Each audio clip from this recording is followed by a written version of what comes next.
Hi friends, అందరికీ నమస్కారం. Friends, ఇప్పుడే అందిన బ్రేకింగ్ న్యూస్. టీడీపీ టాప్ నేత దారుణ హత్య, తీవ్ర షాక్లో చంద్రబాబు. వివరాలు వీడియోలో తెలుసుకుందాం. వీడియో ఎక్కడ స్కిప్ చేయకుండా చూడండి, అప్పుడే కంప్లీట్ ఇన్ఫర్మేషన్ అయితే అర్థమవుతుంది.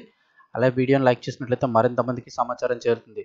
ప్రభుత్వం నుంచి వచ్చే ముఖ్యమైన అప్డేట్స్ అన్నీ కూడా ఎప్పటికప్పుడు మన ఛానల్ ద్వారా మీకు తెలియజేయడం జరుగుతుంది. ఇంక వివరాల్లోకి అయితే కనుక వెళ్ళిపోదాము. బ్రేకింగ్ న్యూస్ అయితే వచ్చేసింది. కర్నూలులో టీడీపీ నేత దారుణ హత్య. కర్నూలులో టీడీపీ నేత సంజన దారుణ హత్యకు గురయ్యారు. గతంలో అయితే ఆయన వైసీపీలో పనిచేశారని చెప్తున్నారు. అయితే రామాంజనేయులు అంజి సంజయ్ కుటుంబం మధ్యగా కొన్నేళ్లుగా వివాదాలు అయితే కొనసాగుతున్నాయంటున్నారు. కాటసాని రాంభూపాల్ రెడ్డి వర్గీయుడు సంజయ్ కాగా బైరెడ్డి సిద్ధార్థ్ రెడ్డి అనుచరుడు రామాంజనేయులు. సంజన్న భార్య వైసీపీ కార్పొరేటర్గా పనిచేశారు. ప్రస్తుతం సంజన్న కొడుకు జైరాం కార్పొరేటర్గా గెలిచారు. గత ఎన్నికల సమయంలో కాటసానితో విభేదాలు రావడంతో సంజన్న తెలుగుదేశం పార్టీలో చేరారు. తొలుత గౌర సుచరితారెడ్డి వర్గంలో చేరాలని భావించినా ఆ తర్వాత బైరెడ్డి సిద్ధార్థ్ రెడ్డి వర్గంలో చేరారు. అయితే సంజన్న రోజు మాదిరిగానే శుక్రవారం రాత్రి 9 గంటలకు గుడేకల్లు మెడిటేషన్ సెంటర్కి అయితే వెళ్లారు.